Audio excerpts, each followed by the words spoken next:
தமிழ்நாடு அரசுக்கு என்ன சட்டத்துக்கு உட்பட்டதோ அந்த நிதியை நாங்க கொடுத்துடுறோம். பேரிடர் நீதிய அமைச்சர் சொல்லியிருக்காருன்னா அதுக்கு ஒரு குழு வருது, ஆராய்ஞ்சு அதுக்கு பதில் சொல்றாங்க, அதுக்கான நிதியை ஒதுக்கீடு செய்யறாங்க. அது ஒரு புறம். இன்னொரு புறத்துல இவங்க வசூலிக்கிற நிதியவே இவங்க சரியாக செலவு செய்யறது இல்லை.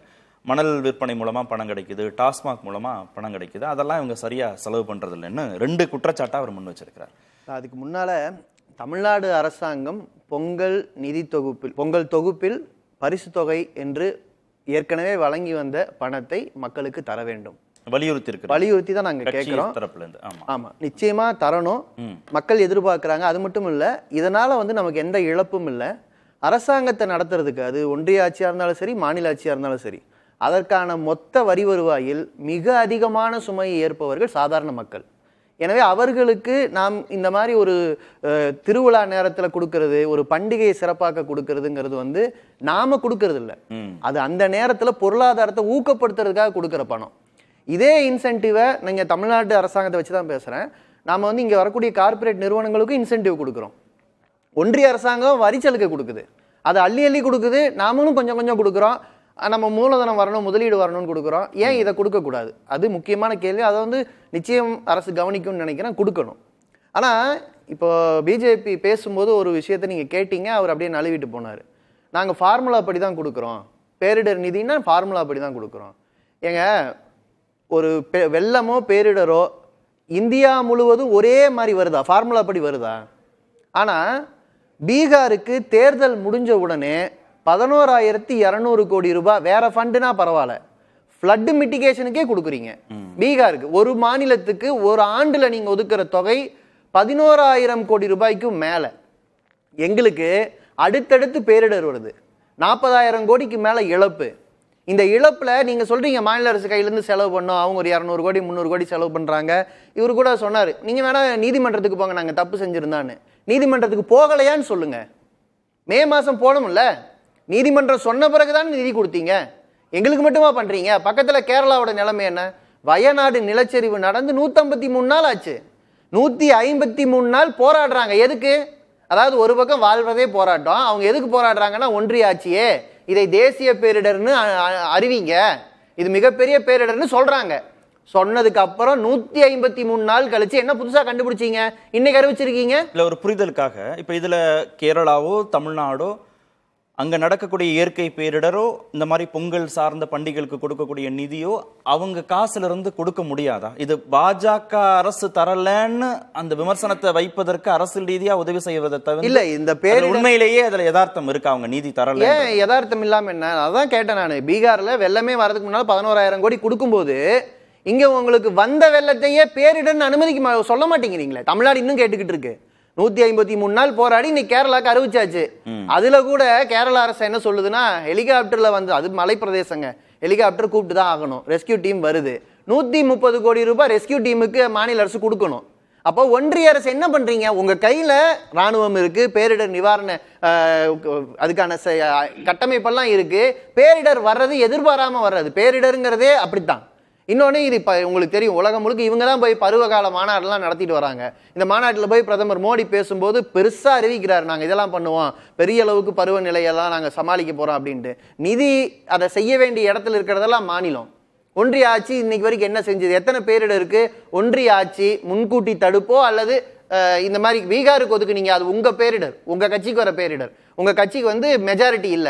பீகார் ஆட்சியோ ஆந்திரால இருக்கக்கூடிய சந்திரபாபு நாயுடு போய் கேட்டிருக்காரு, அவர் ஒரு 15,000 பேரிடர் கேள்விப்பட்டிருக்காங்க. அது கட்சிக்கு வர பேரிடருங்க. ஏன்னா அவங்களுக்கு மெஜாரிட்டி இல்ல. இந்த 2 மாநில கட்சிகளோட ஆதரவோட தான் ஆட்சியில இருக்க முடியும். 2025 RSSக்கு நூற்றாண்டு கொண்டாடும் போது அதிகாரம் வேணும். இதுதாங்க அவங்களோட குறுகிய கணக்குங்க. நான் கேட்கறது, தமிழ்நாட்டு மக்கள் பொங்கல் கொண்டாடணும்ல. நீங்க பேரிடர் இந்த 1000 ரூபாய் பரிசை பத்தி கூட ஒன்றிய ஆட்சி கவலைப்பட வேண்டாம். நீங்க அதை கேட்காதீங்க, நீங்க கேட்க மாட்டீங்க. பேரிடர் எங்க மாநிலத்துல பேரிடர் வந்த பகுதிக்கு நிதி கொடுப்பதற்காகவாது நிதியை விடுவிச்சு விடுங்க. கரெக்ட் தானே கேட்கறது? நீங்க 40,000 கோடி ரூபாய் இழப்புன்னு சொல்றாங்கல்ல, 40,000 கோடியில மாநில ஆட்சி ஒரு 2,000 கோடி செலவு பண்ணும், ஒன்றிய ஆட்சி வெறும் 20 கோடி 30 கோடி கொடுக்கும். மீதி பணத்தை யாரு, மீதி இழப்பை யாரு சுமக்குறா? வீடு இழந்தது யாரு? பொருட்களை இழந்தது யாரு? மக்களுங்க. நீங்க மக்களுக்கு 1000 ரூபாய் 2000 ரூபாய் கொடுக்கறதுங்கிறது அவங்க காசு அவங்க நெருக்கடியில் இருக்கும்போது கொடுக்குறோம். தமிழ்நாடு இந்த டிசம்பர்ல மிகப்பெரிய பேரிடர்களை பார்த்துருச்சு. அடிக்கடி பேரிடர் வருது நமக்கு. அதனாலதான் நம்ம நிதியமைச்சர் அதை சொல்றாரு. நாங்க அந்த ஸ்பிரிட்டை புரிஞ்சுக்கிறோம். ஆனா அதுக்குன்னு இதை நம்ம மக்கள்கிட்ட சொல்லக்கூடாது. நீங்க போராடுங்க, நீங்க ஒன்றிய ஆட்சி கிட்ட கேளுங்க. நீங்க ஒன்றிய ஆட்சி கிட்ட கேட்கறதுக்கு நாங்க கூட நிக்கிறோம்.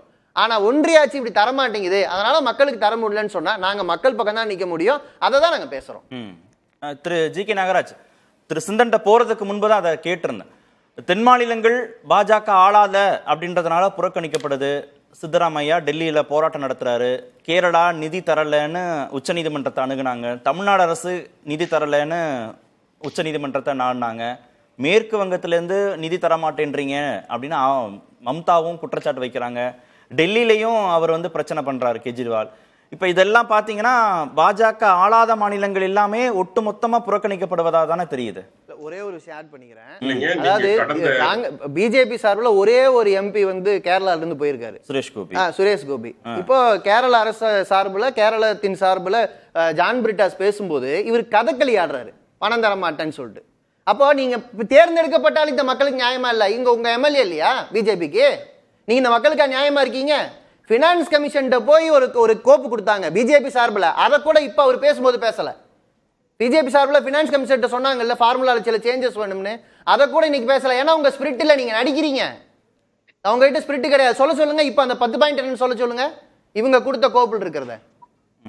அதாவதுங்க, திறனற்ற நிர்வாகம் உள்ளவர்கள், ஆட்சி நடத்த தெரியாதவர்கள் கதறுகின்ற கதறல் பணம் இல்ல, பணம் இல்ல, பணம் இல்ல.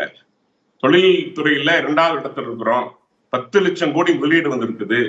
இதெல்லாம் பேசிக்கிட்டு உங்களுக்கு நடந்த நிவாரணத்துக்கு கூட மக்களுக்கு கொடுக்க முடியல, ஒரு 1000 ரூபாய் பணம் கொடுக்க முடியலங்கிறது உங்களுக்கு கேவலமா இல்லையாங்கிறது. இல்ல அந்த வார்த்தை பயன்படுத்த என்னன்னா இல்லைங்க, நான் கேக்குறேன். இல்ல நம்ம அரசு ரீதியா திறனற்ற நிர்வாகத்தால், அரசு ரீதியா நம்ம பேசிட்டு மத்திய அரசு மீது வெறுப்பை திணிக்க கூடாது. கட்சிங்கிறது நிர்வாகம் கொண்ட நீங்க எந்த நிதி வரல இல்ல திரு ஜி.கே. நாகராஜ், கட்சிங்கிறது அரசாக தரம் உயர்த்தி தான் நம்ம பேசிட்டு இருக்கோம். அதனால அந்த வார்த்தையெல்லாம் பயன்படுத்த வேண்டாம். அவங்க 6 லட்சம் கோடி அளவுக்கு நாங்க வரி வருவாயை கொடுக்கிறோம், எங்களுக்கு 4 லட்சம் கோடி அளவுக்கு தான் திரும்ப வருதுன்னு அவங்க சொல்றாங்கல்ல தமிழ்நாடு அரசு. இல்ல சொல்றேங்க, 100 ரூபாய் 29 ரூபாய் தான் மத்திய அரசு கிடைக்குதுங்க. அதை வச்சுதாங்க மத்திய அரசு முழுமையான கட்டமைப்பை மேனேஜ் பண்ணுது. 11 லட்சம் கோடி ஒதுக்கிருக்காங்க, கட்டமைப்பு ஒதுக்கிருக்காங்க. 80 கோடி மக்களுக்கு இலவச உணவு கொடுத்துட்டு இருக்காங்க. எவ்வளவு விஷயங்கள் நீங்க அதையெல்லாம் பார்க்கணும். சும்மா ஒரேடியா ஓவரா ஏதோ பேசுனதுக்காக பேசக்கூடாது, கொஞ்சம் அறிவோட சிந்திச்சு பேசணும்.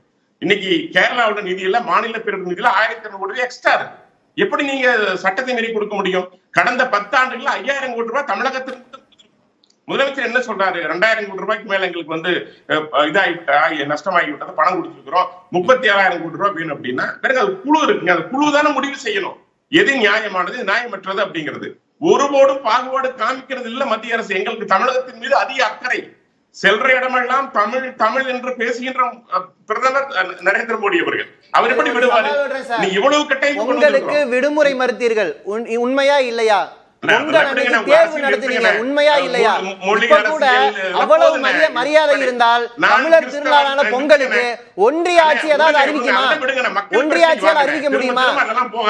தமிழர் திருநாளுக்கு உங்க சைடு ஏதாவது அறிவிப்பு சவால் விட்டு கேட்கிறேன், சொல்ல முடியுமா? தமிழ் பேச மட்டும்தான் செய்வீங்க. திரு கலைட்டைன் போயிட்டு வரேன். திரு கலைட்டை நான் போயிட்டு வரேன். அவர் பேச சொல்றேன். முடிங்க பேசுறாரு முதலமைச்சர் போய் முடிங்க. நான் துணைமுதல் பேசுறேன், நான் கிறிஸ்தவன் சொல்லிட்டு நீங்கள் இந்து என்றால் இந்து, இதெல்லாம் தேவைங்களா? போய் பேசுற அவசியமா? ஒரு சங்கின்னு சொல்லி அங்க ஒருத்தர் கேவலப்படுத்தணுமா? முதலமைச்சர் போய் ஒரு கல்லூரியில பேசுறாரு, மனு தர்மன்